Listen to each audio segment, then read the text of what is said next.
नमस्कार, आप देख रहे हैं सी न्यूज भारत। मैं हूं आपके साथ स्नेहा सिंह। वक्त हो गया है न्यूज बुलेटिन का। इस बुलेटिन में हम जानेंगे कि कहां सामाजिक संस्था जनसाहस द्वारा स्वामी विवेकानंद सभागार में कार्यशाला का आयोजन किया गया और कहां माघ मेला 2022 को लेकर तैयारियां हुई शुरू। ऐसी तमाम खबरों पर विस्तार से करेंगे चर्चा, तो चलिए शुरू करते हैं खबरों का सिलसिला। बच्चों पर होने वाली हिंसा की रोकथाम, साइबर क्राइम एवं बालकों के अधिनियम व मानसिक स्वास्थ्य से संबंधित विषय पर गुरुवार को सामाजिक संस्था जनसाहस द्वारा स्वामी विवेकानंद सभागार में कार्यशाला का आयोजन किया गया। कार्यशाला में एसआई स्तर के पुलिस अधिकारी शामिल हुए। पहले सत्र में एएसपी नीरज चौरसिया ने पुलिस कर्मियों को लैंगिक अपराधों में कमी बरतने और सावधानी बरतने के बारे में बताया। उन्होंने कहा कि नाबालिग के साथ महिलाओं की जानकारी सार्वजनिक ना हो पाए, थाने पहुंचने पर उनके साथ नरमी से बर्ताव किया जाए, घबराए होने पर काउंसलिंग कराई जाए आदि जानकारी भी दी गई। वहीं संस्था के समन्वयक इरफान खान ने बताया कि संस्था किस तरह घरेलू हिंसा, बाल अपराध, लैंगिक हिंसा रोकथाम के साथ ही पीड़ितों की आर्थिक कानूनी मदद करते, इसके विषय पर जानकारी देने के साथ इसमें उन्हें पुलिस की मदद किस तरह मिले, इस पर भी जानकारी दी गई। जी, मेरा नाम प्रांजलि है और मैं जनसाहस में एक मानसिक स्वास्थ्य काउंसलर के रूप में काम कर रही हूँ। तो ये जो कार्यशाला है, इसमें हमने मानसिक स्वास्थ्य और काउंसलिंग के बारे में बात की और किस प्रकार से हमारा मानसिक स्वास्थ्य प्रभावित हो सकता है जब किसी भी प्रकार की हिंसा अगर हमारे साथ में हुई है।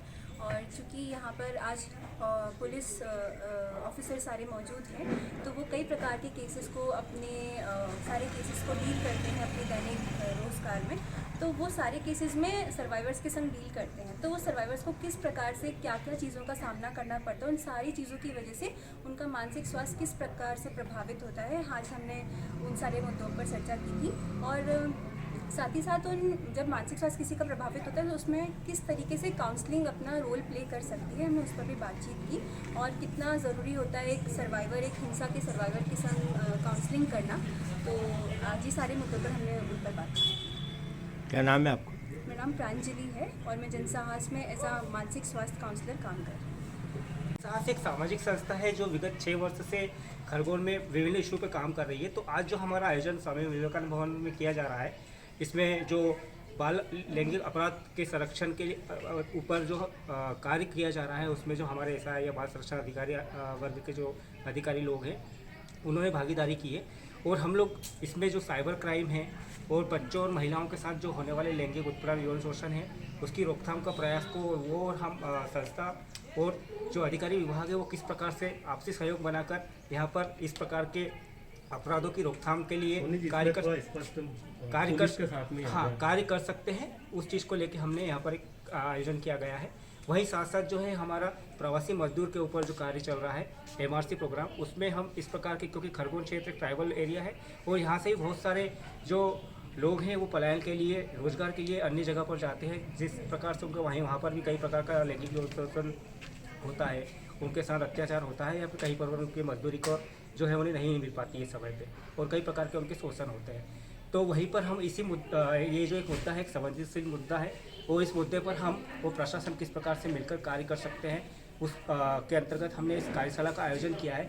वहीं जो एक बाल लैंगिक संरक्षण के आधार पर पॉक्सो एक्ट जो बना है, उस पॉक्सो एक्ट के अंतर्गत जो नए अमेंडमेंट हुए हैं, जो नया बदलाव हुआ है, उसका हम एक दूसरे को हमारी जो नीति है, हमारा जो कार्य है, उसको साझा करें और हम खरगोन को इस बच्चों के और महिलाओं के रोकथाम, उनके साथ होने वाले शोषण की रोकथाम के लिए प्रयास कर रहे हैं। क्या नाम है आपका? जी, मेरा नाम विनोद सोनी है और मैं जनसाहस में विगत 10-12 वर्ष से काम कर रहा हूँ। खरगोन से सी न्यूज संवाददाता प्रकाश प्रजापत की रिपोर्ट। 16 दिसंबर 1971 में भारत और पाकिस्तान के बीच हुए युद्ध में गोरखा भूतपूर्व सैनिकों ने मुख्य भूमिका निभाते हुए पाकिस्तानियों को नाक को चने चबवाए थे। ऐसे में शहीद भारतीय सेना की याद में प्रत्येक साल 16 दिसंबर को गोरखा भूतपूर्व के रिटायर्ड सैनिक इस दिवस को धूमधाम के साथ मनाते हैं। इसी के तहत आज 16 दिसंबर को इस विजय दिवस के 50 साल पूरा होने पर आज गोरखा भूतपूर्व रिटायर्ड सैनिकों ने विजय दिवस पर धूमधाम के साथ मनाया। वहीं 1971 में हुए युद्ध के दौरान पाकिस्तान के साथ लड़ाई करने वाले गोरखा समाज के 10 वीर योद्धाओं को सम्मानित भी किया।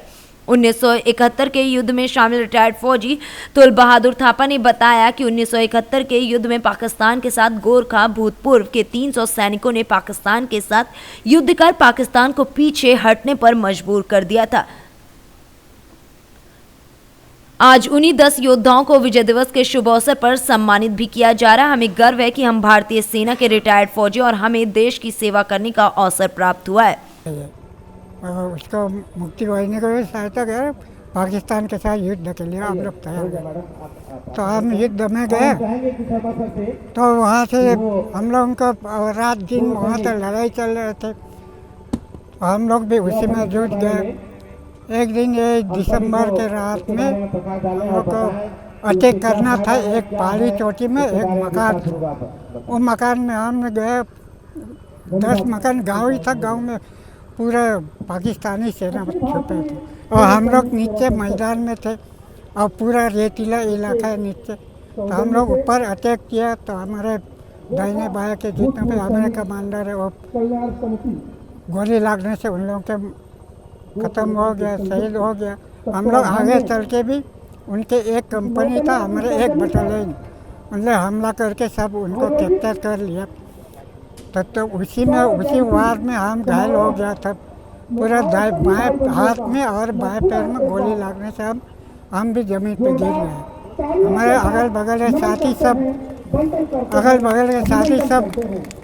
बहुत बड़ा हो गया था उनके। तो हम लोग उसके बाद में फिर गाड़ी से हम लोगों को भेज दिया हुआ घायल होने जितना बांग्लादेश के जो मुफ्ती वही न था वो था पूरा वैसे यहाँ सेंट्रल कमांड लखनऊ आ गया।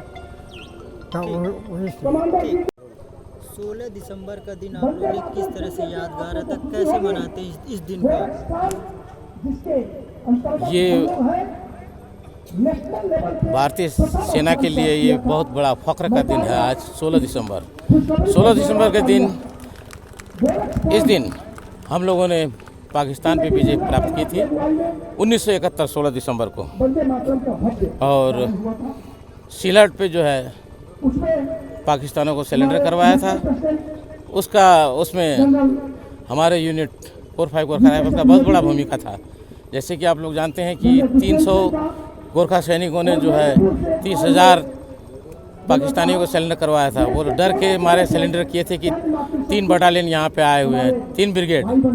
तो उन्हीं की याद में जो लड़ाई के दौरान शहीद हुए, जिनको गोली लगी, जिन्होंने भाग लिया, उन्हीं की याद में यह कार्यक्रम हम लोग हर साल 16 दिसंबर को हम लोग मनाते हैं। वो जो गोरखा परिवार के जो शहीद जवान हो गए थे, जिन्होंने गोलियां खाई थी आज़ादी के समय, जो पाकिस्तान को पीछे हटने में मजबूर किया था, उन लोगों को ऐसे आप लोग सम्मानित करते, किस तरह से उनका भी सम्मान आप करते? अब उस समय 1971 में तो ऐसा कार्यक्रम नहीं होता था। जैसे अभी लोग शहीद होते हैं, गोली लगते हैं तो उनको मान सम्मान इतना ज़्यादा उस समय ये था। मैं गोली लग के आया नौतनवा में तो मुझे माला वाला पहना के पूरा नौतनवा घुमा दिया गया, समझ रहे हैं। और ये जो है ये बाद में हुआ, ये कार्यक्रम जो है कि जो है उसी को जो है गवर्नमेंट उसी को जो है खोज के अब 1971 में जो घायल हुए हैं, जिनको गोली लगी, जो भाग लिए, उनका सम्मान आप कर रही है। कैसा लगता है अब आपको जी ये सम्मान पर कैसा लगता है जो सरकार सैनिकों के लिए सम्मान समारोह का आयोजन कर रही है? नहीं, बहुत अच्छी बात है, हमेशा होना चाहिए ऐसा सम्मान, ऐसा कार्यक्रम जो कम से कम उनके पीढ़ियों को भी याद रहे कि हाँ भाई उनके दादा परदादा, उनके पिताजी लड़ाई में थे, लड़े थे, देश के लोगों को पता चले। बहुत अच्छी बात है। महाराजगंज से सी न्यूज संवाददाता श्रवण यादव की रिपोर्ट। पकड़ीदयाल गिरजा देवी विवाह भवन में chamber of commerce and industries के तत्वाधान में एक बैठक आयोजित हुई, जिसकी अध्यक्षता संस्थापक महासचिव ओम गुप्ता ने किया। बैठक में पूर्वी चंपारण जिला अध्यक्ष देवनारायण गुप्ता उपस्थित रहे। वहीं पकड़ीदयाल चैम्बर ऑफ कॉमर्स का गठन किया गया, विभिन्न बिंदुओं पर चर्चा की गई। सभी प्रकोष्ठों को सर्वसम्मति से चुनाव किया गया। सचिव ओम गुप्ता ने बताया कि पकड़ीदयाल में अभी तक व्यवसायियों द्वारा चैम्बर ऑफ कॉमर्स संगठन का विस्तार नहीं किया गया था।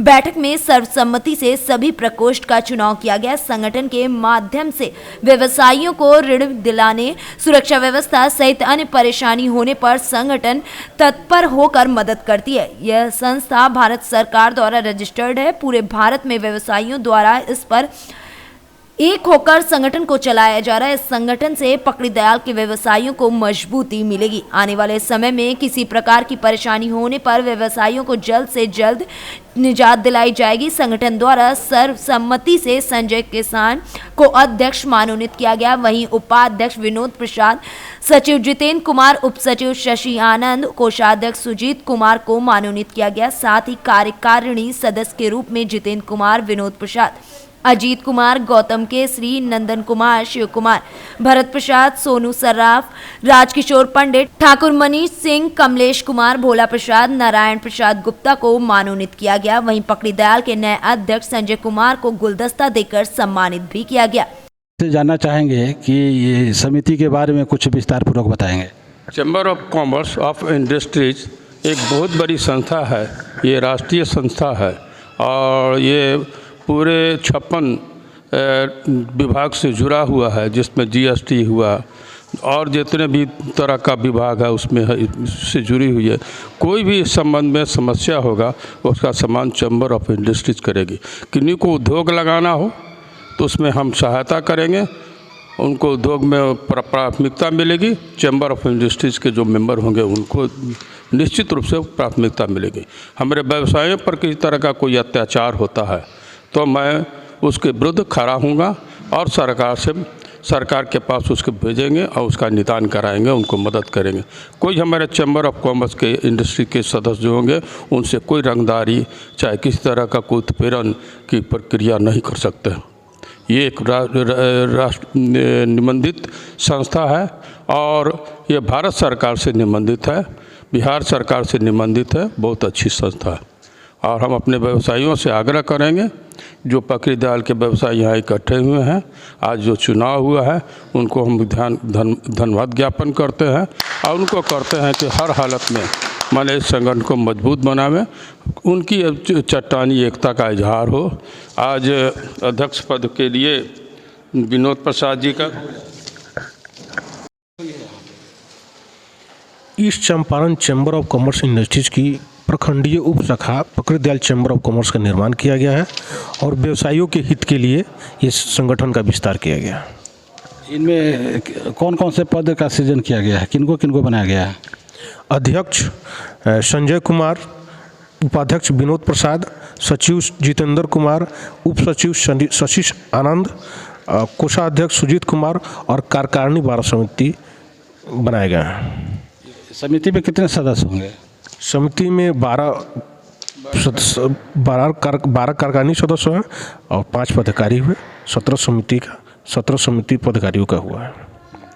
अच्छा, ये हम आपसे जानना चाहेंगे कि जो समिति बनाए हुए हैं तो पकड़ीदयाल के व्यवसायियों को इस समिति से क्या फ़ायदा होने वाला है?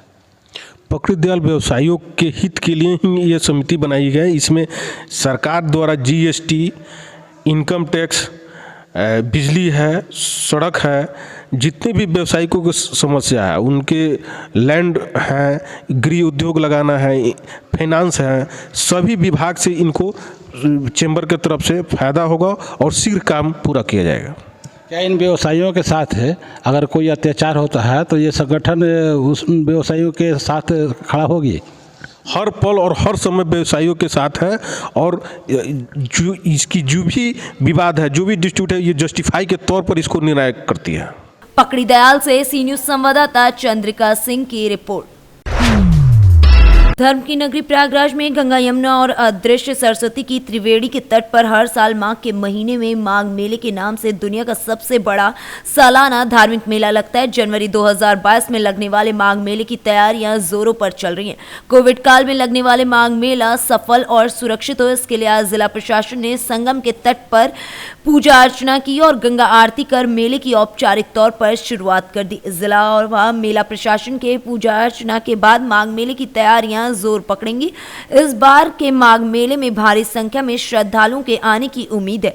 माघ मेले को सकुशल संपन्न कराने के लिए प्रशासन व तीर्थ पुरोहितों ने संगम की धारा के बीच वेद पाठ कर मां गंगा की आरती व पूजा अर्चना की और मेले की सफलता के लिए गंगा पूजा कर मां गंगा का आशीर्वाद मांगा। गंगा पूजन के साथ ही 14 जनवरी से शुरू हो रहे माघ मेले की तैयारियां अब अंतिम दौर में हैं। तैयारियां यहाँ चल रही हैं और कुशल संपर्क लाने के लिए क्या क्या कार्य किए जा रहे हैं? देखिए, तैयारियां तो हमारी पहले से चल रही हैं, जैसा आप लोगों को पता भी है और समय समय पे आप लोगों से हमने साझा भी किया है। आज गंगा पूजन का कार्यक्रम रखा गया था, तो आज से एक तरीके से औपचारिक जो है हमारा मेरा क्षेत्र में बसावट का कार्य शुरू हो गया है और मेलाधिकारी जो हैं उन्होंने जो भूमि आवंटन के लिए जो तारीखें वो भी निर्धारित कर दी गई हैं। सारा काम हमारा समय से है और इस मौके पे मैं एक अपील जरूर करना चाहूँगा आप लोगों के माध्यम से कि चूँकि आप लोगों को जानकारी है कि कोरोना का जो संक्रमण है नया वेरिएंट के चलते वो काफ़ी तेज़ी से फैल रहा है, तो हम अपनी तरफ से निवेदन करेंगे, अपील करेंगे सब जनता से कि जो लोग भी मेले में आ रहे हैं वो अपनी दोनों डोजेस जो हमारी वैक्सीन की है वो जरूर लेके आएँ। यहाँ पे शासन की तरफ से जो RT-PCR की जांच है, जो कोविड की जांच है, उसके भी तमाम इंतजाम किए जाएंगे, वैक्सीनेशन के भी इंतजाम किए जाएंगे। बट हम ये ज़रूर इंसिस्ट करेंगे कि जो लोग यहाँ पे आएंगे, स्पेशली जो कल्पवासी आएंगे, वो अपनी दोनों डोजेज लेके आएँ ताकि यहाँ पे संक्रमण का खतरा ना रहे और हम यहाँ पे बेहतर व्यवस्था दे सकें। ठीक, और कोई सवाल? सर कुछ लोग पूछो फिर हम पूछें। आज गंगा पूजन के साथ की शुरुआत हो गई मेले की। हाँ, मैंने बताया कि अभी हम लोगों का जो काम है वो बृहद स्तर पे काफ़ी तेज़ी से चलेगा।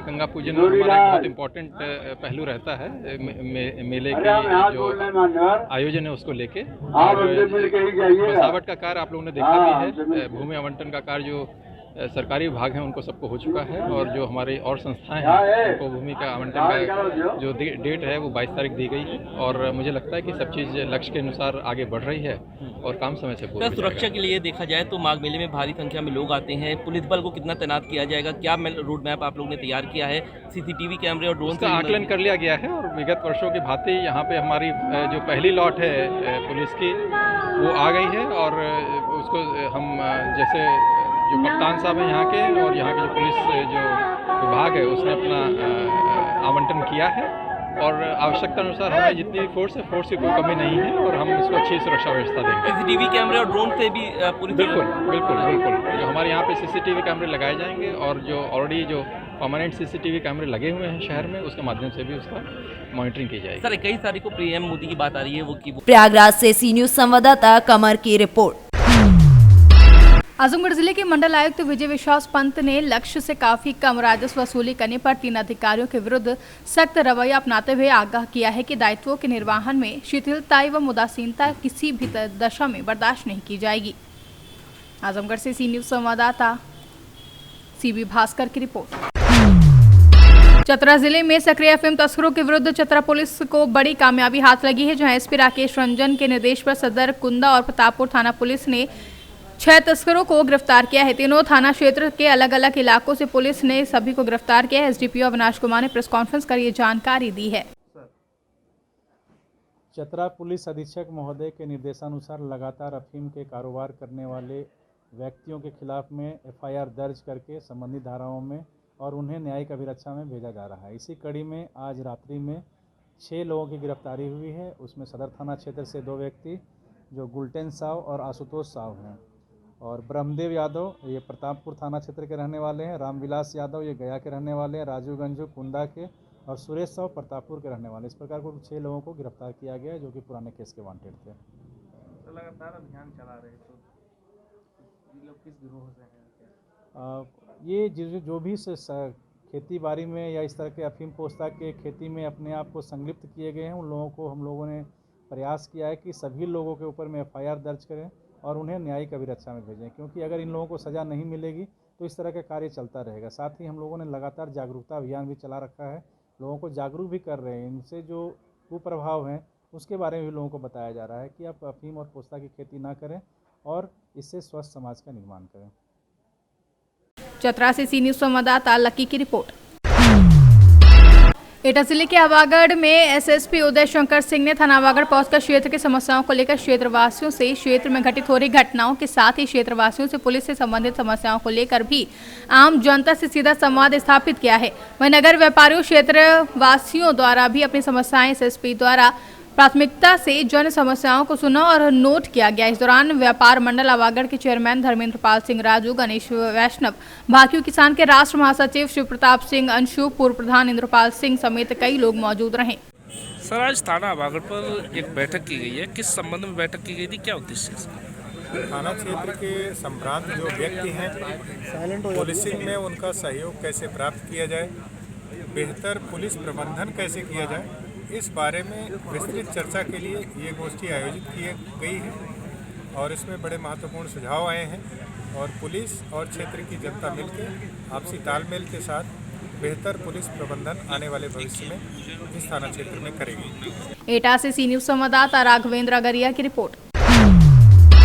खबर हमीरपुर से है, जहां आत्मनिर्भर नारी मानव समिति के तत्वाधान में आज राजस्व स्तरीय कार्यालय में आगामी कार्यक्रमों को लेकर रूपरेखा प्रदेश अध्यक्ष भूपेंद्र कुमार लोधी के नेतृत्व में तैयार की गई, जिसमें महिलाओं को स्वावलंबी बनाने, बेसहारा वृद्ध महिलाओं और पुरुषों की सहायता करने पर विचार किया गया।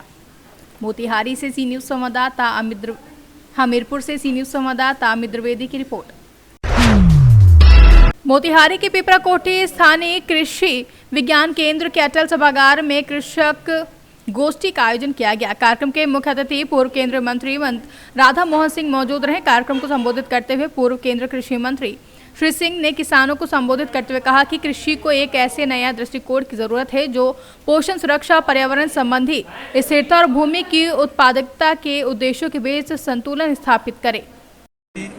पर एक राष्ट्रीय सेमिनार को आज प्रधानमंत्री जी ने संबोधित किया है। पिपराकोठी के कृषि विज्ञान केंद्र में ये हजारों किसानों ने प्रधानमंत्री जी का और अन्य जो हमारे मार्गदर्शक थे, कृषि मंत्री जी, सहकारिता मंत्री जी, महामहिम राजपाल जी, सबके मार्गदर्शन किसानों को प्राप्त हुआ है और निश्चित रूप से आमदनी बढ़ानी है और स्वयं को भी स्वस्थ रखना है और मिट्टी, भारत माता जिसको हम मानते हैं, उसको भी यदि स्वस्थ रखना है तो हमें प्राकृतिक खेती की ओर बढ़ना पड़ेगा। आज देश में 50 लाख किसान इस प्रकार की खेती कर रहे हैं। मोतिहारी से सी न्यूज संवाददाता आलोक शर्मा की रिपोर्ट। फिलहाल इस न्यूज बुलेटिन में बस इतना ही। देश विदेश की ऐसी तमाम खबरों को देखने के लिए बने रहें सी न्यूज भारत के साथ।